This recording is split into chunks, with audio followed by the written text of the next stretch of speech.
Our feature reader. I really like this young man. I think he's a major literary phenom that is going to be discovered.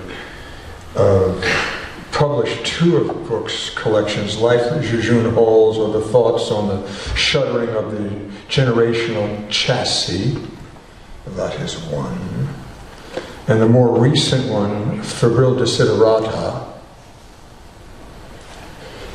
Christopher P. Gazeent is an alchemist of images, words, and music, a psychedelic warrior of post-industrial existentialism. He conjures whirling dervishes of billiard balls and cats through the gears of the macrocosmos. Absolument, monsieur. Christopher P. Gazeent.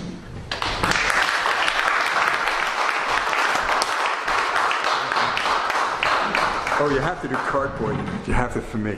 I will. Yeah, that's good. Thank you. If one of you could tell me when I'm running out of time, please. You're out of time. So I'll be reading from the 2 books that Hayden Take just your time. mentioned. Really.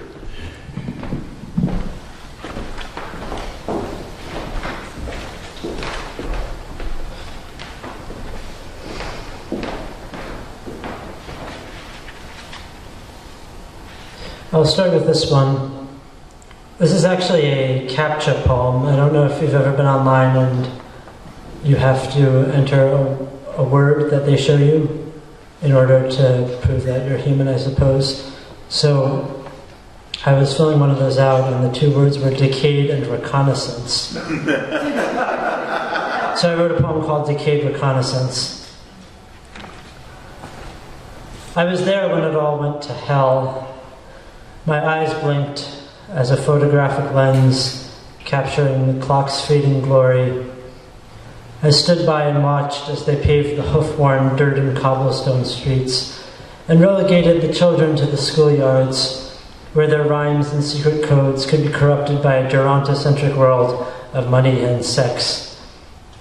And now time is diffusing very slowly through the sieve of experience, and it breaks my heart every single day when I think that all the people I used to know are now children of another sun, journeying through the night under the light of another moon, guided by a compass that is writ in the future, while the past lives in their hearts and the present is always but an illusion. For time, while constant, is also fleeting and never ever forgives.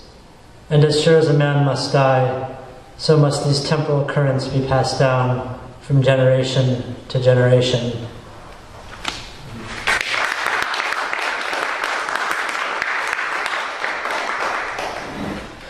This is called The Reinvention of the Calculus and the Wheel and Lever.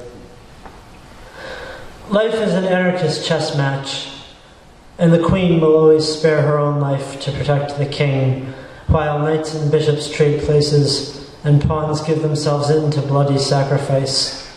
That makes me the rook, sliding across the board in a manner most clever. This sequence of numbers must have a pattern, for if the conch shell lacks its one true spiral, then the world is truly meaningless. Within the grotto of the music, you might well discover all the treasure that the dragons have misplaced. The hourglass dictates this story, mouth pressed up against the microphone like a kiss, whispering white noise into the system. It is impossible to detect the origin of your accent, so the sounds of the languages we speak will reverberate in air that might as well be Martian. We all wish that 3 would follow too, but it simply refuses, leaving us no choice but to reinvent the calculus of time. The wheel and lever turn out to be impossibly complicated technology, far too complex to faithfully recreate. We'll go through each revolution again and again until humanity finally reaches the understanding that a smile is enough to batter down the jail cell walls and flee into the night together, riding the moon into the sky and joining the stars in infinity.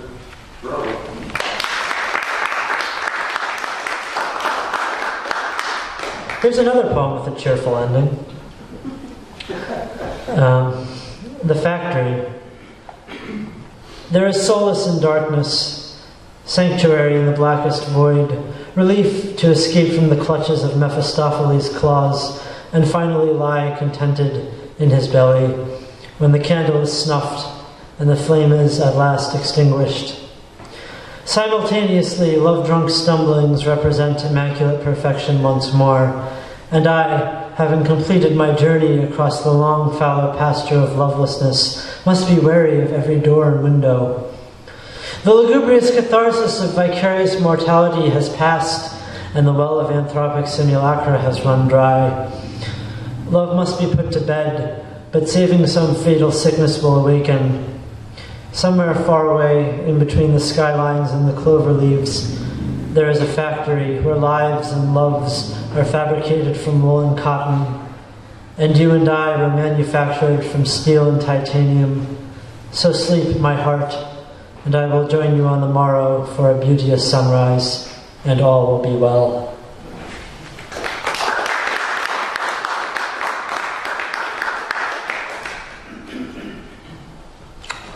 The dual chamber of the scientist and the poet. 1. Introduction.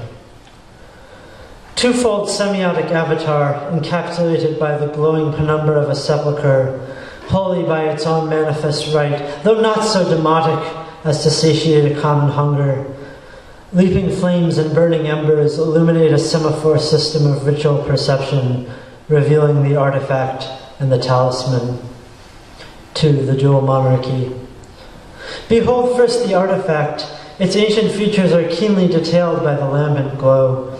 Many men have held it in their chests like an insignia emblazoned on one's coat or branded on one's skin.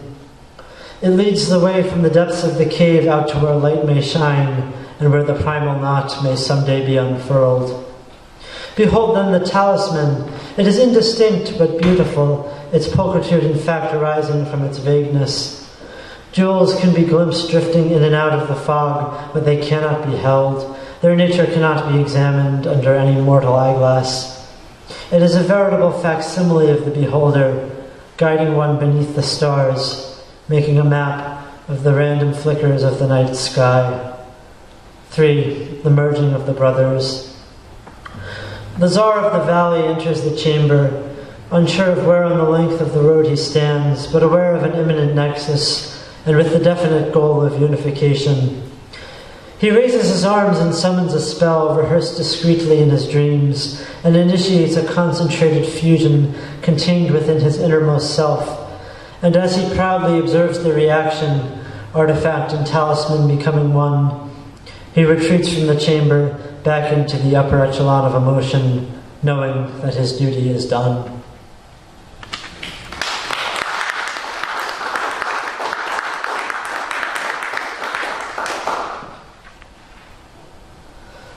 Here's a poem for Robert. On the Cusp of Sagittarius, for Robert Milby. Where were you when the planets were born? Were you with the poets at the corner cafe, drinking your coffee made of divine water, poring over your books bound with cosmic dust? Or were you lying on Origin's beach with arms outstretched, letting the cool, refreshing summer night's breeze surround you, pervade you, become you? Your eyes, like two ghostly televisions, broadcasting the static emanating from Hugo's grave, stare into mine, the dreamers, and tell me, someday I will return those words. You do not know that if that sentence were your last, if you were to be buried tomorrow beneath rain and flowers and funerary contemplations from Poe and Baudelaire above, I would still stand like Voltaire in the Bastille, conniving with my pen under shadow of licentious wordplay, to bring down the crown and scepter, the square and compass, and replace them all with the regalia of the soul. Those words of love, but not that of Candide and Cunegonde. No, rather spirit inklings, hints from within, that you are perhaps to be my guide from here to hereafter. You hurt from the universe's cruel disregard. Shoulders saddled with ephemeral corporeality, your neck bows as the grand humanistic barrel rests atop your head. But do not forget, wise maven, old master, that of all things beyond the reach of hands and fingers, of all that is invisible and out of earshot, it is to your tutelage which I humbly bow.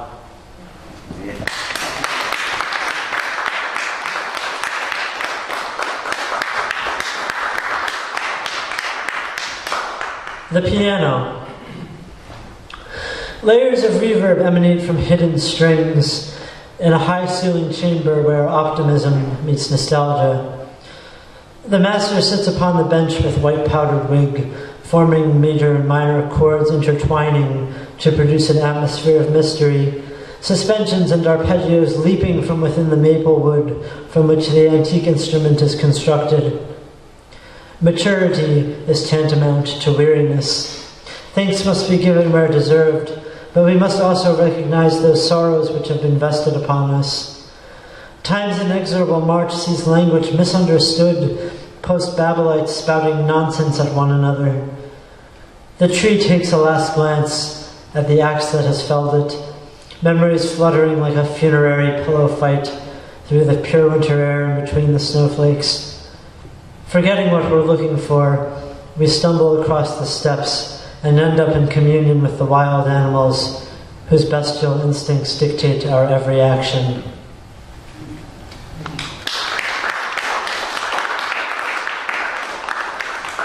How am I doing on time? For Daguerre. The more one understands the world, the less it makes sense. All alone in an empty room, shadows cast by variegated creatures inhabiting the night, I silently celebrate with a glass of gin, looking back on America's damaged generations, preserved in dusty albums full of monochrome prints. I can view through the cracks in the wall a man sitting with pipe in mouth, dressed in smoking jacket, crushed under the anvil of history. We are bloated with the foolishness of confidence, counting rain checks never to be cashed. Deathbed's pillow still wet with saliva, the master of the domain proves no more than a prophet of clumsy rhetoric.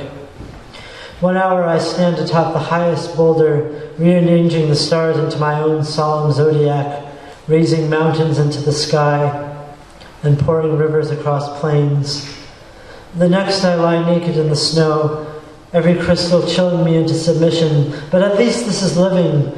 No artificial coliseums nor peasant bread, just a body in the world. My life is a document, redacted. All names and dates of birth are crossed over with official marker as the typewritten description of the pack of wolves that is my nemesis is detailed. Under exhausting chase, I begin to sweat and breath becomes heavy. The grand stenographer carefully takes notes for the seraphim who will study my case. I see dim silhouettes behind car windows, having crashed after takeoff and lying in the wreckage. The wind picks me up by the scruff of my neck and carries me downwind with the birds. I desperately want to learn the source of my fate, but the air is completely filled with whispers, producing nothing but silence.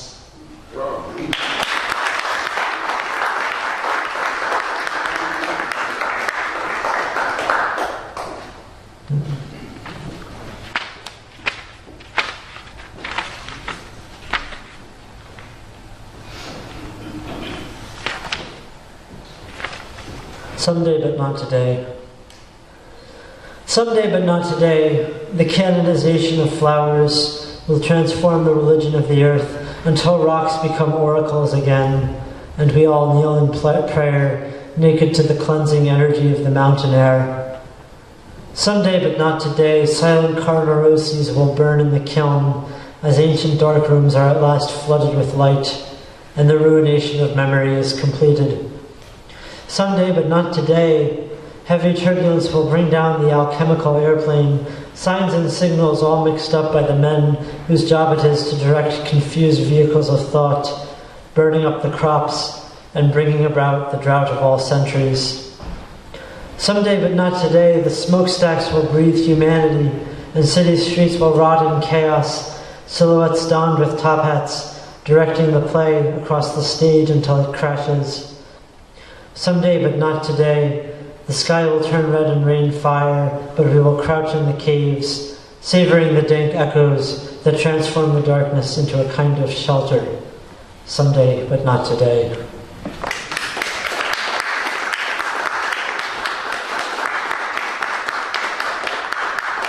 Thank you, and moving on to the second book that Hayden so kindly edited and published, and here's a request from Hayden, Cart Boy. I worked at a ShopRite for 2 days in the autumn of 2016, and I was a carriage attendant. Cart Boy.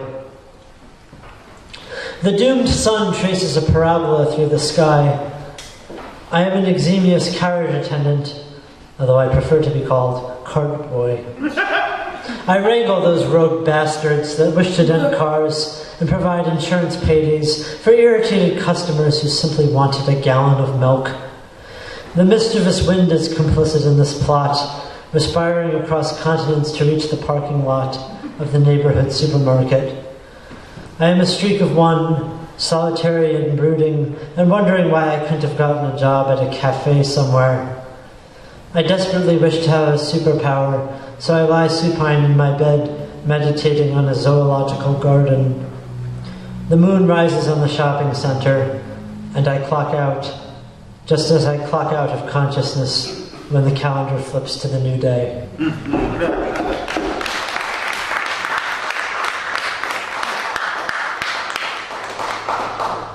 Well, here's kind of a sardonic one, and not in the sense that my previous ones have been, but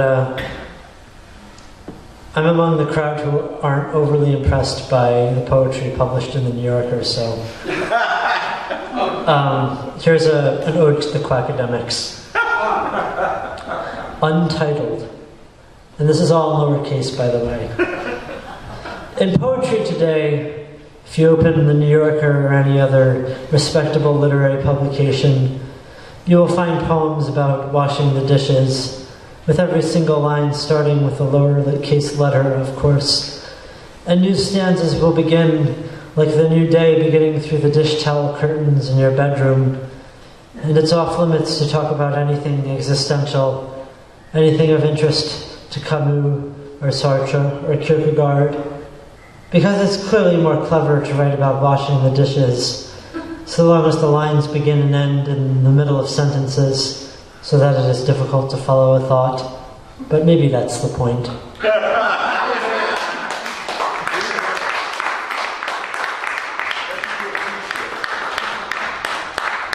Here's another piano-themed poem. This one's in 3 parts. It's inspired by Joseph Campbell. The Pianist with 1,000 Faces. 1. Call to Adventure. The world is connected by pianos. One sits down on the mahogany and leather, coattails trailing suit and dangling behind, and places one's fingers on the ivory and ebony keys. The seated figure tentatively draws a rudimentary chord out of the instrument, and at that moment is pulled into the collective unconscious, becoming a pianist, united with every man, woman, and child who has ever sat down at a keyboard, from the Medici princes of Tuscany to the neo-Gothic musician fingering an electronic clavier in a black room of liquor and sweat. From the ordinary world, I exit through a portal into a realm of music, fluid and polymorphous, where my mentor is revealed. With the amulet then in hand, I cross the threshold, a golden key to unlock the grand piano in the palace chamber. 2. Road of Trials. 3 oracles line the ancient Roman road. I have miraculously survived ordeal after ordeal and found the black cat in the dark room. The arbitrary nature of the sobriquet becomes clear. I could just as easily not be a Christopher. The side street is covered in black ice and the ditches are full of cars, driven by wretched fools who are not so fortunate. From the heavens plays a melody from a Chopin etude. What skill and dexterity the soloist demonstrates. This virtuosity is the boon that I must bring back to the mortal world. I will be able to sit at the piano, fingers flying madly across the octaves, stabs unable to contain the notes as they leap off the paper. The sun is hot on my neck as I wearily walk back to the brink. 3. Magic flight. Need the mythical adventure come to an end, or may it somehow stay alive, even as the hero returns via sea vessel, evading temptations from sirens and loto-fagi, to find the home that, by definition, while peaceful, lacks the formative trials and tribulations that defined his youthful journey out into the world. Nostalgia rings out of the upright piano, in which hammers strike strings and triad arpeggios, playing the mournful tune of Nostos. All of my friends that I met along the way are now but a hazy memory, the camaraderie of the puppeteers in life's grand marionette show, waltzing and politicking the afternoons away. No longer must I fear death. The swan warbles the most beautiful song as it perishes, and I look forward to old age, when all of my troubles are behind me, and all that remains is the final closing of the eyes into eternal peace.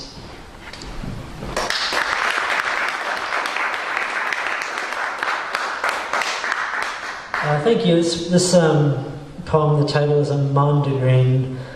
There's a song by Paul Simon called The Cool River that has the line, "Yes, boss, the crusher of language," and I always heard it as the pressure of language.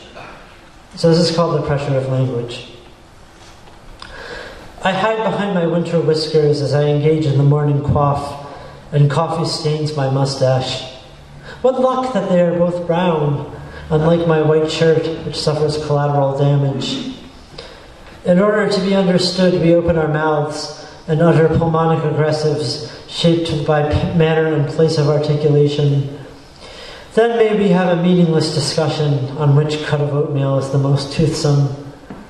I close my ears so that these words become muffled, for their intonations are a hammer to my skull, which houses a brain of confused breed, more in tune with the solitary tiger who cannot distinguish between a bilabial fricative and a dental approximant, than the modern man who scurries from appointment to appointment, garrulously ejecting syllables of words that have gradually lost their meaning, like a weeping willow, shedding its leafy tears as the winter strangles the life out the tree line.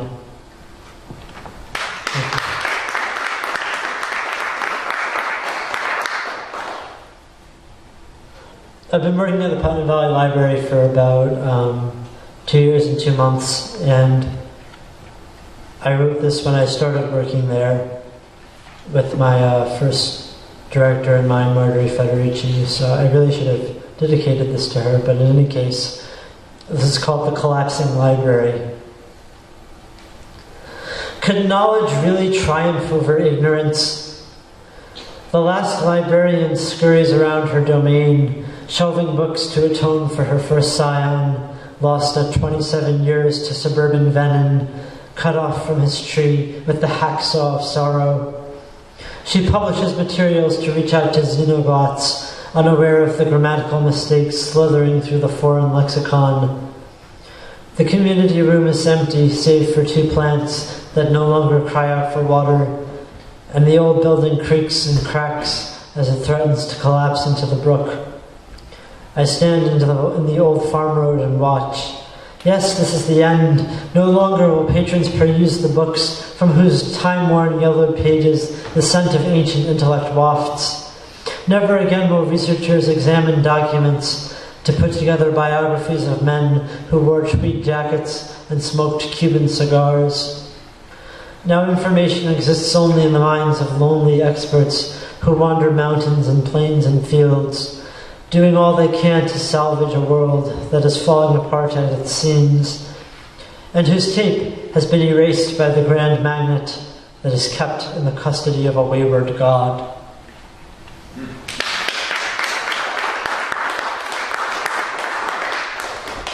How am I doing? 5? Here's a 5-part poem in that case. The Waiting Room. 1. Libretto. There is an arch made of books with thesaurus keystone, and I stand beneath, attempting verbal osmosis, but my pores are stubborn, and the words all clink off of the moss armor that has alchemically grown in the tree of curiosity. It is bitterly ironic that these are the very books that put bread on my table, even though I can no longer read them. The opera of my life has had remarkably high production value, theatre tycoons pouring in billions for costumes and performers to evoke the milieu of a post-electronic age. Arias carefully written to be performed with their virtuoso cadenzas by tenors and mezzo-sopranos. 2. Testimony. Water drains down the sink carrying blood and hair. Every day the blood gets staler, the hair gets grayer, and the full moon gleams over a dying landscape. God is guilty of obstruction of justice. The fallen angel Lucifer has testified under oath, and it's his word versus God's, but nobody believes the grand authority. What passions have diluted in his kingdom? How vicious the sneer that blooms from every dark flower. My only recourse is the occult, abandoning all that can be measured by barometers and sextants. In the cellar of my being, the silence is peaceful. 3. The waiting room. I flip through magazines in the waiting room as I await the doctor who will diagnose my illness. Clearly my life has been afflicted by a pathogen, one that has reduced my name to rubble and devoured my memories in the brains of my peers. It is uncertain if the door will permit re-entry, or if the office is in fact a portal to the afterlife.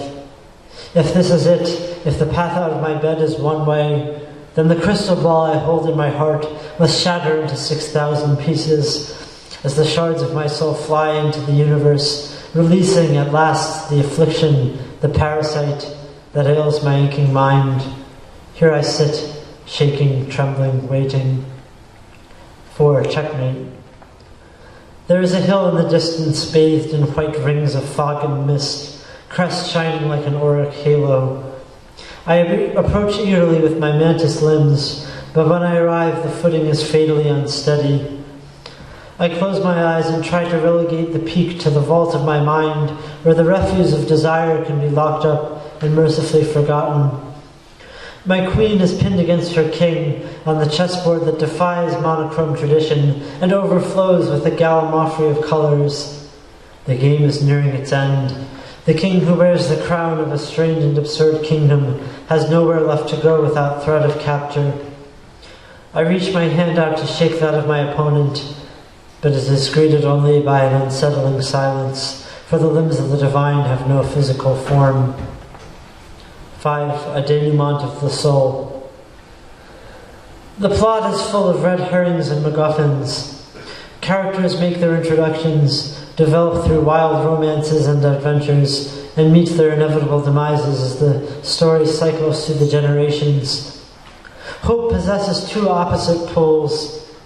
It defies all weapons that would shoot it down, then wilts and collapses as those who carry it need it most, lest their engines run out of gasoline and their automobiles come to a halt with no provisions left in the knapsack.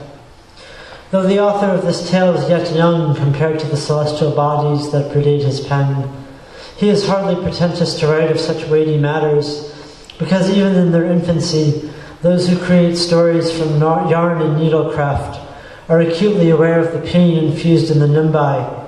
This is the climax. Here is the point at which conflict is resolved as the ending comes into view. I think the conclusion will be satisfying.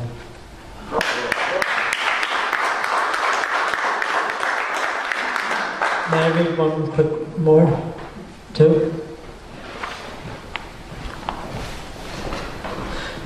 Here's another one for Robert, based on a conversation we had electronically. Ink shed thy name is book, for Robert Milby. And yes, he said that. The Hurry-Sierra quill wants nothing more than to stroll through the commune with its sidekicks, laughing and shouting in youthful play. But the quill has resigned itself to the expiration of juvenilia, the consummation of springtide, so its only legacy is to write stories for others to read, and the human experience is captured in ink that will splatter across blank pages so that books are created. I stand on the sidewalk of a miniature metropolis as I notice the cigarette pox in my brother's face, whom I have not seen in too many years. The gods might reunite us for one blissful evening, but we do not worship for such petty blessings. When the last cafe has closed its doors and the park benches are filled up with the dying, I will open up a book while I'm still young and can appreciate the curious childishness that elderly storytellers seek to regain with narrative, pulling the great elevator up through its shaft from the vault where their bones are steadily buried. The ink, though, knows every story in the library, rearranging itself by will of the printer to create comedies and tragedies, arresting dramas, and wild romances. Doomed though I may be to solitude, so long as the Athenaeum replenishes itself, I shall not want for diversion.